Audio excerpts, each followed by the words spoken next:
everybody, to Blissfully Aware, the show in which three opinionated people discuss what's going on in fandom and nerd news in general. I am Bliss, and this week we are joined by a new guest. I'd like to welcome fandom PhD, Dr. Riot, otaku specialist. Hi, Riot. Hey, thank you so much for having me on. I'm so excited. I'm so excited to have you. I've been meaning to get you on an episode for a while, and this one is perfect for you. This one is literally, it's like it was made for me. It really is. So let's just get right into it. This week, y'all, we are going to be talking about a content creator by the name of Luna, or I Am Luna Soul, and we are going to be talking about a incredible harassment campaign that they have been facing. So, oh, it's a nightmare. my heart goes out to Luna, because holy shit, I cannot imagine being in their place right now. And especially, I feel especially bad because I actually was aware of Luna before all of this because I was, my stepmother's a quilter and I had actually seen some of their quilt patterns and things like that before. So I was actually aware of them before this drama. And then I see all this happen. I'm like, oh, wonder why they're trending. Oh no. I only recently found that out. So Luna, they have published several quilt patterns. Like, they're an artist, and among, like, fan art, they have done, other pieces of art out in the meat space. And I was so fascinated to see that because, you don't always associate stuff like quilting with people in fandom. And I feel like I should, because it's not like I don't do stuff like that. Shame on me. Absolutely. Like my stepmother, same one. She actually made me a Nightmare Before Christmas quilt for my wedding that I had on Halloween. So like, I was so excited to see your wedding. You were so pretty. Thank you so much. I'll have to send you pictures of the quilt. It's amazing. But the first one she ever made me was a Harry Potter quilt when I was super, super young. Like, was real young. So you can get all sorts of fandom fabrics. You can do fandom quilting it's a pretty big thing. But yeah, it's definitely not something that people immediately think of. When they think of like, oh, I do fandom crafts, they don't immediately think of quilting. I advocate, let's all take up a crazy hobby, like just a fun new hobby, in the upcoming year. Let's all stop making sourdough bread and start quilting. I mean, and quilting is a fun group project. Like, somebody puts the pieces together, the next person quilts them, somebody else puts the edges on. Like, it's definitely something that can even be like a group community project. So you send it in the mail to the next person, and it's totally different than when you send it to them when it's finally done. It's super cool. So aside from quilting, Luna is a fan artist, and they got into fandom a little bit later in life. About how old would you say you got into fandom, Riot? Because I was pretty young when I started getting into fandom spaces, like Sailor Moon days. I mean, I'm gonna age myself here. I remember being on Angel Fire site. Yeah. Yeah, and I actually knew somebody. She was a friend's sister, so she was a little bit older than me. But she actually received a cease and desist letter from Fox for her X-Files fanzine. Oh my god.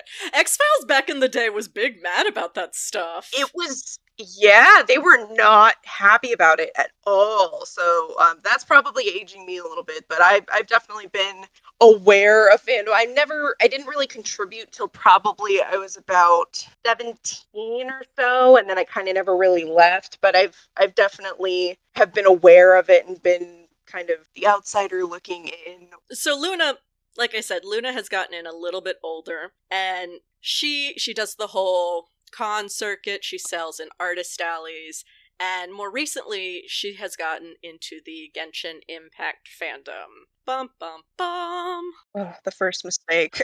God, the audacity. There's a few fandoms out there that I try not to associate with, and that is definitely one of them. And boy, we're going to talk about why.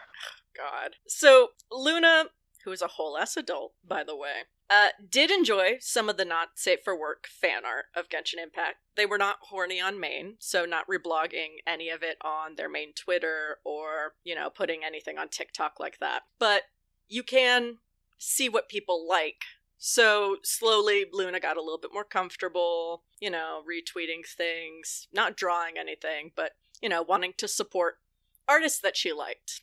And over time, as the Genshin Impact fandom grew more contentious, a lot of fan artists started deleting all their art or deleting their Twitters entirely or just straight up leaving the fandom because of the intense harassment they were receiving, and they just wanted out. And, no shame in that. I get it. But that was very disheartening to Luna. And so in a show of solidarity, they went ahead and drew some fan art of the ship Kaluk, which is apparently the bad ship. And Riot, do you want to explain to everyone why it is the bad ship? Okay, so a little bit of background in general, just so you get an idea. So Genshin Impact, if you're not already familiar, is a video game. You can play it on your mobile device, like your tablet or your phone. You can also cross-play it with PC and with PlayStation 4 and PlayStation 5. It has a massive following. It's from a Chinese developer called MiHoYo. This is probably their first, really successful game. And it's kind of reminiscent of Breath of the Wild in terms of aesthetics and visuals, and it's what's called a gacha game, which is basically where you can randomly get characters to build your team for your fighting, and so you can pay them money and you can get more chances to get the ones that you want. There's two characters that are very popular, Kaeya and Diluc. And Kaeya is the one if you've seen any Genshin Impact fan art, he's the one with the blue hair and the eye patch. And Diluc is the one with a very angry expression who has orange hair. Now, they're very classic, standard, as far as, if you have any old roots in, boys love shipping tropes, they're very, or even just regular shipping tropes, frankly. You can find this on TV tropes if you're not sure about it. They're very red Oni, blue Oni. And they obviously match up to the colors because Kaeya's, his whole palette is blue. Diluc's whole palette is red or orange. And basically, Kaeya was abandoned by his biological father, and Diluc's parents decided to take him in and raise him as their own because he was a very small child at that point. So Kaeya and Diluc grew up very close, almost like brothers. They called each other brother for a long time. And this is partially an issue with the translation from the original text. So in the original Chinese text, they're what's called sworn brothers. It's a common trope that usually extends to people who are not related, but they've decided to stick together and ally themselves that way because they have some kind of shared interest or shared ambition, shared moral. Just in general, they're saying that you are more than a friend to me. You are like my family, because in Chinese culture, somebody who's your brother is going to have a stronger bond with you than just somebody who's your friend. So they're sworn brothers, and they grew up together, and the English translation decided to basically say that they're adopted brothers. But Kaeya hasn't really called Diluc brother in a long time. It's probably because they kind of have different ways of going about things, the red Oni, blue Oni thing. And it can be kind of like a rivalry ship. So it's very common ship fodder if you've ever been in any kind of shipping circles where it's they used to be close and now they're not anymore. But it is now considered the bad ship by what I like to call, and I'm sure listeners will be very familiar with this term, the Puritans. Yep. Have decided that it is bad because since they're quote-unquote adoptive brothers, or because they've called each other brother at any point, that means that it's pseudo-incestuous, which anybody with two brain cells to rub together can tell you is not how incest works. It sure isn't. Boy. So, Luna went ahead and drew some fan art of the bad ship in solidarity and sort of to spite the situation. the Puritines had descended, a bunch of people she liked were being chased out of the fandom, and Luna had some feelings about it, which I think is 1,000,000,000% understandable. I have been in that situation before. Oh, absolutely. It's like a part of it is like a spite thing. Like, you know what? You can't tell me what to do. I'm going to do what I want. And even though this isn't my favorite ship, I'm going to draw it anyway because how dare you? You're chasing off people that I like, you're chasing off artists that I like, and you're just generally being like a shit human being. Well, and you know what's funny is I took a moment, I had the opportunity to speak with Luna, and they said at the time of drawing this art, they didn't even ship K-Luke, but over the course of everything that's happened and like drawing more art and looking at more art, they have now begun to ship that, which it cracks me up because that's what happened with me and Bakugo and Deku. Like, I started spite shipping it, and now I'm just like, oh wait, yes. No. The bad ship. Oh no, I liked the bad ship. No, believe me, I've absolutely 1,000% been there. Back in the early days of Sailor Moon, and this was when everything was relatively tame as far as the places that I went. A lot of people were like, oh my god, Seiya and Usagi are OTP, and if you like Mamoru, you're trash.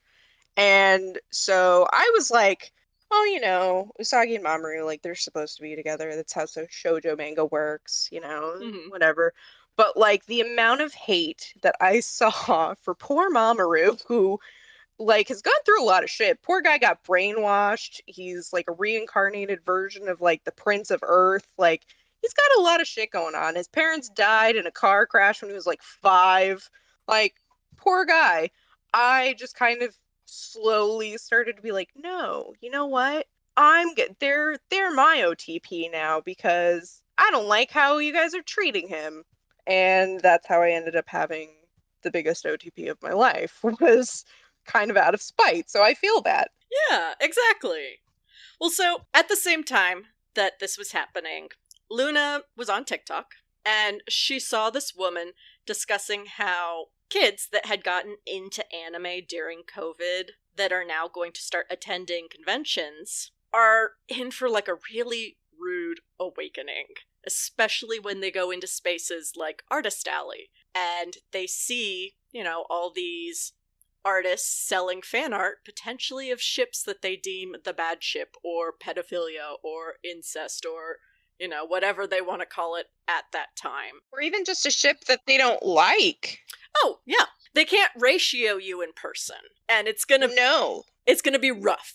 It's definitely gonna be rough to have a bunch of teenagers trying to tell an actual whole ass adult who is literally running a business at a convention that they need to take down the art of these ships that they don't like. Exactly. So Luna saw this TikTok, thought it was funny, showed it to her husband. Her husband joked that Luna should make a sign for her booth. And do you remember that old meme, the sarcastic SpongeBob meme, where he's like bent over and making the funny face, and every other letter? It's the alternating caps lock.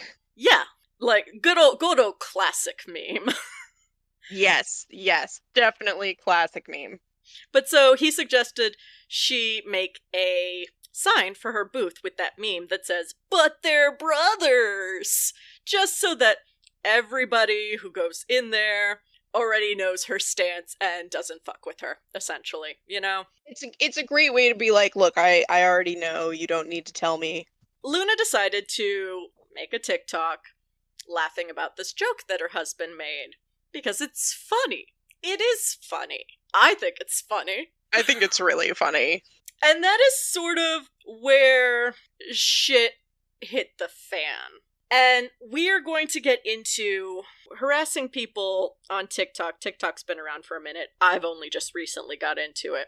So I'm finding out about all this, like, new way to harass people. But this one blows my mind. So Luna makes this TikTok video laughing about, you know, this joke her husband made, puts her phone down, moves on with her day. Comes back, flooded, just flooded with notifications of just hate comments and calling her all sorts of names and just ugly. And she'd never really received hate before on TikTok. And she'd had a good several thousand followers. And within the first 24 hours, she was doxxed more than once. They were receiving hate and suicide baiting messages in their Instagram DMs. Like, these kids had left TikTok to find her other places to harass her. And then they started doing this thing that I think is just beyond extra. This is what trips me up, is they started making videos to harass Luna. And, I mean, if this makes sense and I'm too old to understand, somebody tell me. But it seems like so much work to go through the trouble of making a video, making fun of somebody, or saying, you know, this person needs to go KYS, go kill themselves. Editing it, putting it up, making a hashtag, or finding all the appropriate hashtags, and then trying to make sure that the person that you're harassing sees your harassment video. It just seems like too many steps. Whereas, like, on Twitter, you send, like, one nasty message and maybe, you know, spam report somebody. Don't harass people, but I'm just pointing out, like, there's a difference in the amount of trouble you have to go through to harass somebody on TikTok as a platform in general. You can absolutely do the same thing on TikTok as far as, like, commenting and commenting and commenting and commenting and commenting, Mm-hmm. which is a whole other ball of wax. But it takes a lot of effort, and it takes a lot of, I mean, I know I said I've shipped things out of spite, but it takes a lot of very hateful energy to sit there and record a video making fun of another human being and telling them to kill themselves, or saying that they're disgusting, or that they're going to hell, or whatever the case may be. And then to sit there and have to edit it, and then, you know, find the hashtags, come up with the caption, post it, make sure all of your friends, you know, like and share and comment so that it reaches the algorithm. Because the TikTok algorithm is kind of a mystery. Oh, yeah. And it can take a lot of energy and a lot of effort to really get a video like that to trend, unless you already have a pretty strong following, or unless you get lucky. So it takes a lot of hateful energy to sit there and be like, I'm going to make a video to harass this person. And, you know, and especially to name them specifically when they're not really doing anything that's actually harming anybody, and they're just making content that you don't like. It's an entirely different thing to be like, hey, I'm going to make a video about how this person is, you know, doing bad things that do hurt people, but this person just made stuff that I don't like. Why didn't you just block them and move on? That takes so much less effort. Exactly. And so I want to read you some of the hashtags that they created to find all these harassment videos in this little anti-Luna community. So, of course, the first one is hashtag I am Luna Soul at 10.9 million views. And this is just at the time of when I'm taking this screenshot. Yeah, and the I am Luna Soul hashtag, you kind of have to go, okay, you know what, that probably also includes some other stuff, like her, you know, maybe some of her videos, or maybe some videos of like, oh yeah, I just received, you know, my order of my prints from I am Luna Soul, or whatever the case may be too. So then we go on to I am Luna Soul Phobic at 89K. Creative. Real creative. I know. We have I am Luna Soul Slander with 4.3 million views. At least they're admitting that it's slander, because yeah, that's a another lot one. Of it is. So, like, side note, on the TikTok for this show, I accidentally ended up on pro ship slander TikTok for a minute, and that just, like, the hashtag pro ship slander cracked me up. Like, you're just full on mask off admitting, like, that's all you want to do is slander people. Or does slander not mean slander anymore? Slander doesn't mean slander to them. You know what slander means to them? I'm talking shit. That's all slander means to them. It doesn't necessarily mean, because you can talk shit, and it doesn't necessarily have to be true, but it can be true. It's just, you're talking shit. But slander has a very specific context and meaning, but we all know that context and meaning and nuance of any kind is completely lost on these types of people. And so then we have I am Luna Soulphobic and Proud. That's another fun one. We have there's so many. We have I am Luna Soul Resistance. I am Luna Soul is ugly because we're all high school bullies. Oh. And then we have Fixing I am Luna Soul, which is another... So another thing they're doing on TikTok with these videos is they are taking photos of Luna, or Luna's profile picture, or Luna's art, and they are, big air quotes, fixing it. So they are essentially taking her profile picture and making it ugly to, like, claim that, you know, this resembles Luna, so we have to make it ugly because Luna is ugly. Isn't there like a whole thing that they've been doing, basically like, what does this mean, girls? Where they're basically just saying like, pro shipping turns you into an ugly person like this, and then posting pictures of her. Yeah, that's a whole nother thing they're doing. They're taking her art, which, you know, back in our day, it was, you didn't touch other people's art. You didn't. That was just the rules. You knew better. Oh, yeah. No, you left it alone. If you didn't like it, you moved on, and you didn't look at their stuff anymore. Now a new form of harassment is taking art of ships you don't like, or art by a person you don't like, and, big air quotes, fixing it. So erasing the part that you don't like, and drawing in new things that would make it better, big air quotes, or, you know, making it uglier sometimes and claiming that's fixing it. It just, you're taking somebody's art now and, like, fucking with it. And that's another thing as a fandom old person that I'm just like, oh my god, what? You guys are doing that? I would never. So that's fun. Right? I can't even wrap my head around half of the things that they are doing these days. For real. So yeah, they're fixing her art. Again, big air quotes, fixing. Big air quotes. They are creating whole Discord servers to make plans to report bomb her, which is when a large group of people get together and all at once go and report someone. You just bombard somebody with a bunch of reports so that the algorithm, because nothing is managed by real people, the algorithm sees all these reports flooding in and says, well, surely this is legitimate, because why would a bunch of people falsely report something? Well, and why would they falsely report something at this volume? It's really about the volume, because that must mean that something that they recently posted was offensive and bad. Well, and to go through the trouble of creating whole servers to plan to do this all in one go. Like, again, who has the time? But the energy, I wish I had that kind of energy, because I could channel it into something so much more productive than harassing somebody who does a thing that I don't like that I could very easily avoid. Exactly. And so, also, according to Luna, and I'm just gonna quote Luna here on this one, they harassed my friends and my customers. They told one of my friends that her toddler deserved to be harmed because this friend supports me. They told me I deserve to be abused by my family and the man who abused me as a teen. So, yeah, this is the level of harassment that Luna has been having to go through.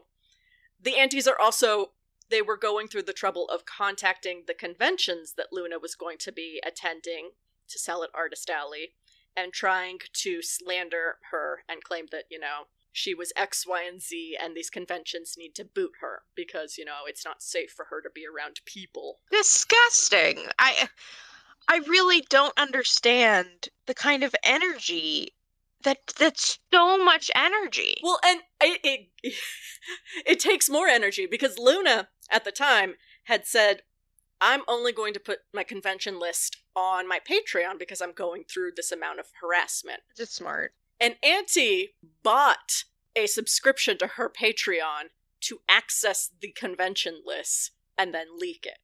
This person gave a person that they hated money to turn around and then harass them. I'm going to put this out here, mostly as a joke. I wish that people who hated me would pay me. Oh god, yeah. So that they could turn around and harass me. Because, like, honestly, have you even, at this point in this in this climate of the internet, have you even made it until one of your haters pays for your Patreon just so that they can continue to find ways to harass you? Have you really made it? I mean, Luna, you've definitely made it. You have definitely made it because you're digging into their wallets at this point. So the conventions, Luna contacted them as well, and they were like, yeah, no, we know that this is fake. It's no big deal.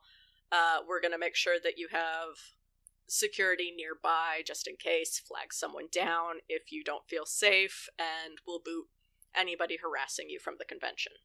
So the conventions Good for them. are, they're being responsible. Because they know, because the conventions are now run by people probably about our age or a little bit older, like in our age range. They're now the ones running the convention, and they know, unless you're actually actively hurting somebody, and making art is not actively hurting anybody, there's no reason to boot you from a convention. That's silly. It is. And Luna had the conventions covered. Luna was good on that front, right? The other issue is TikTok. So she's being report bombed, which means, of course, her account is going to be suspended. And her account has been suspended no less than 10 times. And as of time of recording, has still not gotten it back from the 10th suspension. Each time she appealed, she usually got it back within at least a week. And for reference, this has been going on since May. May 10th. May 10th was not that long ago from time of recording. Luna has not gotten her TikTok back. And for anybody who might be listening to this thinking, well, just block these people or just get off social media, I want to read a little tweet thread that Luna had posted because I don't think I could sum it up any better myself. So Luna says, if your advice to artists being harassed by aunties is simply block and ignore or take a break from social media, you need to realize you are speaking from a place of privilege. For self-employed artists like myself, social media marketing is how I earn my living. Telling me to take a break from social media is like telling you to take unpaid leave from your job. Block and ignore works all right when you're getting harassed by a handful of people, not an enormous angry mob of ignorant teens with all the free time in the world. TikTok literally has a cap on the number of accounts you can block. I hit that cap a long time ago. Meanwhile, there is no limit on the number of accounts a person can create. How is that fair? When my accounts get wrongfully banned, it's like losing a job. I spent almost 8 years building my Instagram, and 2 on my TikTok. My sense of security is instantly gone. Even now, aunties are posting about targeting my backup accounts to try and get those banned too. Even if I get my accounts back, what makes you think that they're going to fucking stop? I'm not exaggerating when I say aunties do not believe I have the right to be alive. What frustrates me is how many people who have reach and influence will say, I'm so sorry this is happening to you, and leave it at that. I can't say I blame them, though. They see what's happening to people like me, and they don't want to be a target. And yet, if you were at a convention artist alley and saw a bunch of teens harassing an artist over safe for work ship art, what would you do? Ignore it? Go tell security and just hope that they deal with it eventually? What would you want people to do if you were that artist? I wish more prominent/influential figures in fandom that these teens look up to would speak up about this rampant abuse.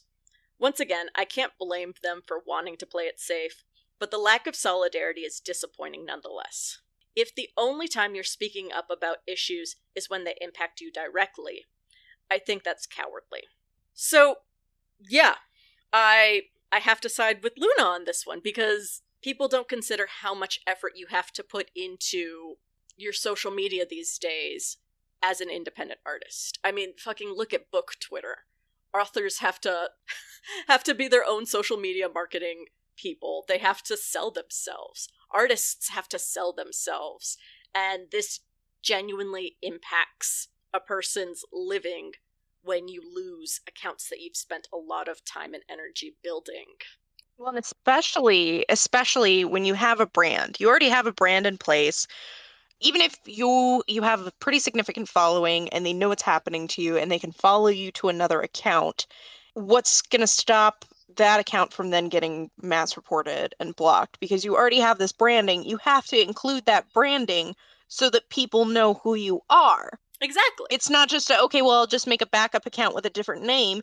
Well, if you just make a backup account with a different name, then none of your fans are going to know who you are, and they're just going to be like, wow, I wonder what happened to Luna. It's so sad. I haven't seen them posting in forever. I wish I knew what happened to them, but anytime I try to look for them anywhere online, all of their stuff is deactivated. And then they just fall by the wayside, never to be seen again. And that's their income. That is how they make their living. That is how they pay their bills. It is. And I mean, it goes so far that some aunties tried to create a change.org petition to deplatform Luna. At the time that I took a screenshot, it hadn't even hit 500 signatures yet. And as of right now, when I went to look it up, change.org has removed it because it violated community guidelines. So, like... That sounds correct. I don't know what they thought change.org was going to do to deplatform a fan artist, but okay, aunties. Go ahead and bootlick some more. Pretend that the government can deplatform fan artists over bad ships. And then turn around and start tweeting about how you can't wait for the anarchist revolution. Absolutely. Do all of that with ACAB in your bio too, please. That's my absolute favorite. So yeah, I want to go back to something Luna mentioned. The block limit TikTok has. And I want to discuss TikTok's community guidelines as well. Because here's the thing about the clock app. It's stupid.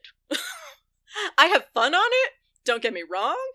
It is convoluted. The rules do not apply to everyone. And there are a lot of features that some people can access and other people cannot. So, like this block limit, that is not universal. That is something Luna experiences, and I'm sure other people experience, but not everybody. And I understand you looked into it, right? I've looked into this. Yes, I've looked into this because I've also been on the clock app for an unfortunate amount of time. I started doing TikTok. It was the beginning of 2020. It was right before the pandemic really started. And then I was like, oh, well, now that the pandemic is here and I can't do anything, I guess I'm stuck on this clock app. And from there, I decided, I saw a lot of people cosplaying, and I've always wanted to cosplay. I've done a few not so great ones in my early days, but now I had time and I have money now, so I can actually, spend some money on decent wigs and all that kind of stuff. So I started doing this. So I've been on TikTok for a while now, and I've got a couple thousand followers, but I haven't really done anything in about a year because I just really got burnt out because of how stupid the clock app is. It has no rhyme or reason as to what makes it to the algorithm, I don't feel like. Because I can use hashtags that other people use that are very popular, and my video does not even get as many views as I have followers. Mm-hmm. I can post a video that I made in cosplay that took me several hours to get into and took me several takes to get exactly right. And it gets maybe 50 views, 50 likes. Yeah, probably not 50 likes. It's probably more like 150 views and 50 likes, something like that. And then I can do one of just me making a dumb joke that took me 3 seconds that I was just kind of making for fun that just absolutely blows up. And there's no rhyme or reason to it. I don't understand it. So I'm constantly trying to figure out what is the deal with the clock app. And I looked into the blocks, and it doesn't seem like there's supposed to be a block limit. From what I can tell, searching through their website for their support, it doesn't feel like there's any kind of limit that you can have on blocking people. It would make sense that they would have a limit on blocking people because if you create an app where the idea is to create content, share content, maybe you can only block X amount of people, maybe in accordance with how many followers you have or something like that, or how many people you are following. I don't know. But it doesn't seem to be anywhere in their actual support as far as you can only block X amount of people, or you can only block X equation of people. But searching through a few other places, like I delved into the hole that is Reddit, and a few people said that they couldn't block anybody, or that all of their blocked people got unblocked. And these weren't big accounts. These were people that had maybe like 6 or 7 accounts blocked, and they just were like, oh, my family got TikTok, and I don't want them to see my account. So I tried to block them, and it just wouldn't let them, it wouldn't let me block them. And there's somebody in here who actually did have, they did have thousands of users that were blocked, that it just unblocked them out of nowhere for no reason. So I don't know if it's an actual block limit cap that's just invisible, that TikTok doesn't want you to know about. I don't know if it's shitty coding. I don't know if it's just bugs that they haven't worked out. I have no idea.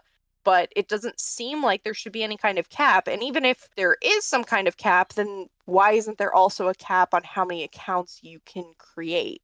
Because they can easily say, okay, you can't create more than, 1 account per email address. And if you're suddenly creating a whole bunch of email addresses to create new TikTok accounts, then you've got a lot more problems than I could ever enumerate for you. But it's pretty easy at that point if somebody continually is getting reported for like harassment and they're coming from the same IP, it's usually pretty easy to like just put a halt on them and be like, you can't use TikTok anymore, have fun. You've broken our terms of service. But there is no cap on the amount of accounts you can create. And if there's no cap on the amount of accounts you can create, why is the Clock app now telling people like Luna, who are dealing with this disgusting, rampant, scheduled campaign of harassment? It's not just, oh, we had like 5 or 6 people that are just constantly doing this because they're teenagers with no time. It's people creating entire Discord servers, like teenagers that don't have anything to do and are bored because we're in the middle of a global pandemic, and they're all using TikTok because it's the new hotness. It's pretty easy to get targeted campaigns like, okay, you make 10 accounts, you make 10 accounts, go report her on all your accounts. It's astronomical how much damage they can do, versus Luna sitting here like, I'm trying to block them and it's telling me you have hit the block cap, which I cannot find anywhere in their support or in their terms of service that there is a cap on the amount of people you can block. Certainly not an official one. Definitely not an official one. And it's not like TikTok even follows their own official community guidelines, because I've sat down and read through the entirety of their community guidelines, from their violent extremism guidelines all the way down to minor safety. And under harassment and bullying, I'm just going to read you some of the stuff that they don't condone or allow on this app that I'm sure you know absolutely doesn't exist then, because it goes against community guidelines. Big sarcasm. It never happens. It never happens. Or if it does, it's immediately removed. Wink, wink. So, do not post, upload, stream, or share content that insults another individual or disparages an individual on the basis of attributes such as intelligence, appearance, personality traits, or hygiene. I'd like to go ahead and direct you to the hashtag #FixingLunaSoul tag. Content that encourages coordinated harassment. What's a report bomb? Content that disparages victims of violent tragedies. So, certainly you can't be commenting that you hope or think that she deserved to be abused. Be abused as a teen. Mm-hmm. Let's see here. Content that depicts willful harm or intimidation, such as cyberstalking or trolling. So, points to the list of hashtags a mile long. Yeah, content that wishes death, serious disease, or other serious harm on an individual or public figure. And then it goes on. You can't dox people, you can't blackmail people. There are so many bullet points on this list of community guidelines that if you just went in and looked at the top 10 results under the hashtag IamLunaSoul, you would see all of them on this list. All of them. Easily. At least once. And yet they're the top results. And Luna doesn't have her account, but you're going to allow these videos up and you're going to allow these users to keep making more and more TikToks, and their videos are going to be the top results because fucking the TikTok app does the clock app. The clock app. The other thing that makes me crazy about the clock app, just in general, and especially in cases like this, because we're talking about how much hateful energy really goes into this. A lot of the language that these people would be wanting to use to disparage her is not technically allowed on TikTok, and especially not in captions. You can usually get away with kind of more or less saying whatever you want. I mean, you can't say whatever you want, obviously, if you decide to go in and start saying racial slurs, but, if you're swearing aloud, like in spoken word, you're probably not going to have any issues. But I have noticed if you're captioning your video, whether that's using the caption system that they've finally now implemented to, I think, most users by now. I know it was not a lot of users at first, but it seems like now everybody has it, or more or less everybody has it. Whether it's using that or whether it's by doing them manually, or even if it's just using the text function to add, not necessarily a caption like of what you're saying, but to add text to your video, you have to type some of these things like an absolute fool. Like, it brings me back to, again, I'm probably dating myself here, it brings me back to Leet Speak. And like, it is Leet Speak. It is in a lot of ways. It is. It's just a different form of Leet Speak. It's not only using sometimes it's using numbers, sometimes it's using symbols. I tend to just either if I'm captioning the word fuck, I just take the U out, or I put a star or whatever, just because I don't need the clock app up my ass. I hate this, but one of the big trendy things that I've started doing is purposefully misspelling it. So without a C, I put a Q. F-U-Q-K, which I hate, but the fact that you have to censor your captions because the algorithm will look at that, but the algorithm doesn't notice or care that you're being report bombed. Yes, so there's that aspect of it, and then there's also the amount of energy. So instead of, because I think the algorithm picks up the actual acronym KYS, I'm pretty sure it does pick that up because that is a popular enough acronym for it to pick up you're suicide baiting people. That's definitely not okay and allowed. But people will do KAY space EYE space ESS, KYS. You can't, I'm 90% sure you can't say rape. I'm 90% sure you can't say incest. I'm 90% sure you can't say pedophilia. And obviously, you don't want to sit there. You can't say kill anymore. You can't say kill anymore. Yeah, I know you can't say kill anymore. You have to say unalive. Yes, and I don't think you can say, I don't think you can say sex.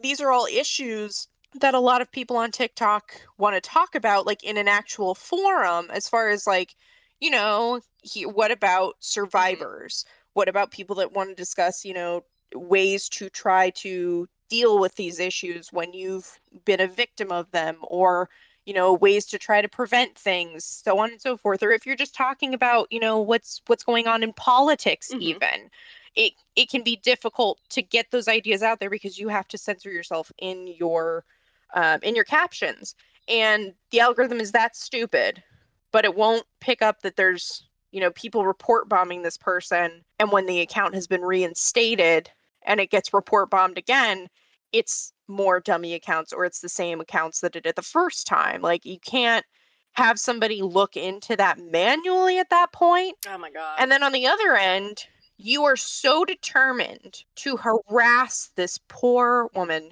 who's just living her life, trying to make a living, doing fan art that, doing something that makes her happy and makes other people happy. It brings joy into what is a really jacked up world we're living in.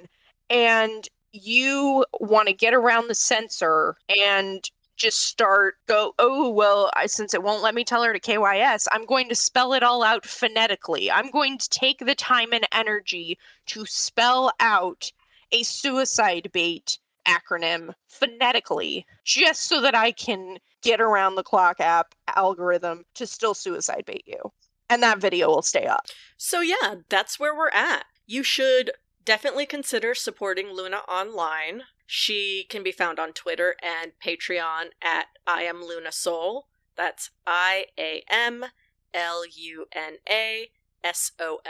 And then she also has an online store, which is shopiamlunasoul.com. But yeah, Riot, do you think we talked about the thing? We talked about the thing. I feel like we talked about the thing. We've talked about the thing. I could go on about the thing forever because it just makes me, I think it makes me so crazy because I just don't understand it. I don't understand putting that much effort into something that supposedly disgusts you and, makes you so upset, especially when what you're doing really is not doing anything. You trying to deplatform one fan artist is not For real. doing anything. I guess that's probably why I could talk about it forever, but I think we've talked about the thing. Well, don't worry, Riot. You will be back with your doctorate in otaku shit. I will be bringing you on back. I'm sure there will be other things that need to be talked about, and I will steel myself and prepare for that moment. I am excited to be called upon again. Well, Riot, at the end of every show, because things can get a little bleak, I like to ask everybody if there's something that made you happy this week that you'd like to share. Do you have a happy for us? I do have a happy for you. So I recently joined a Discord server for a jewelry brand that I really like. They're a small business. They're Be So Lovely. They do magical girl jewelry, basically. I think their tagline is that it's ethereal jewelry for the modern star child. And they very much live up to the name. They do Sailor Moon inspired pieces, Cardcaptor Sakura inspired pieces, Tokyo Mew Mew. They actually just came out with a Genshin Impact pre-order. You should go check it out while it's hot. There's probably some stuff sold out, but Bree's amazing. Her designs are fantastic. So I got an order from them and I joined the server where it's kind of just a community of people who love Biso. And I found out that there are some other people that live in Arizona. They live in Phoenix. And they said, TaioCon is coming up in January. And it would be so cool to do like a Biso Babe meetup of people who live in Arizona.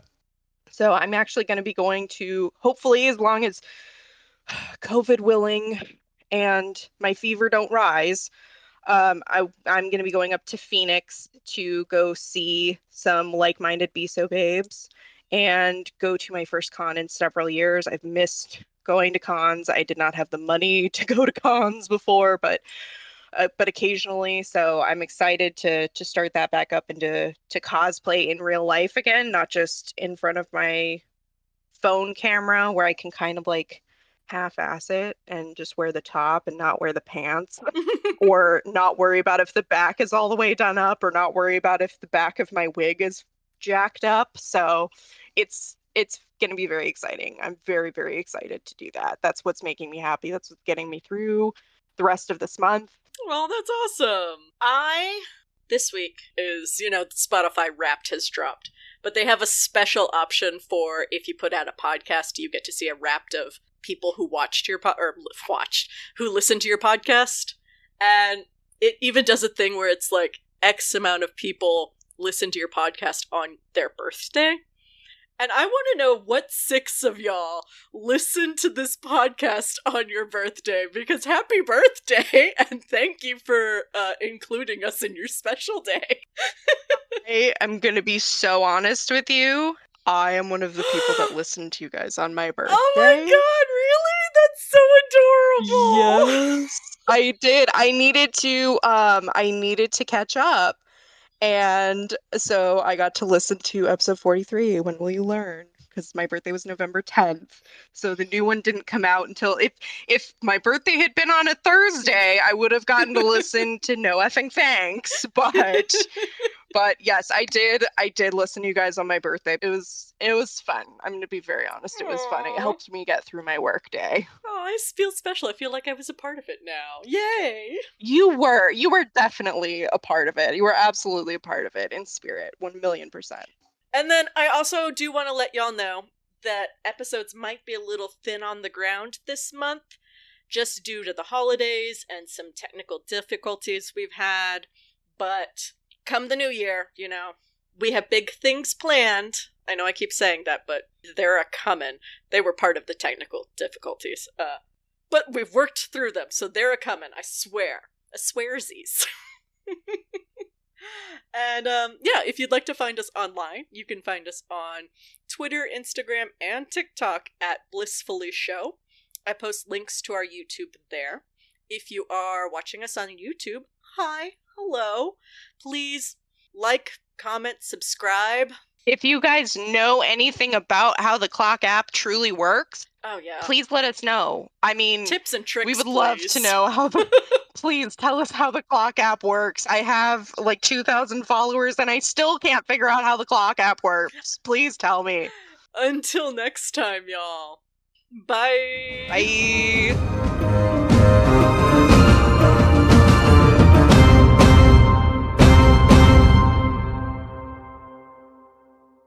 Cool. As long as you're not running up to strangers and smacking them with the Yowie paddle. Or glomping people, or spitting into the Homestuck bucket.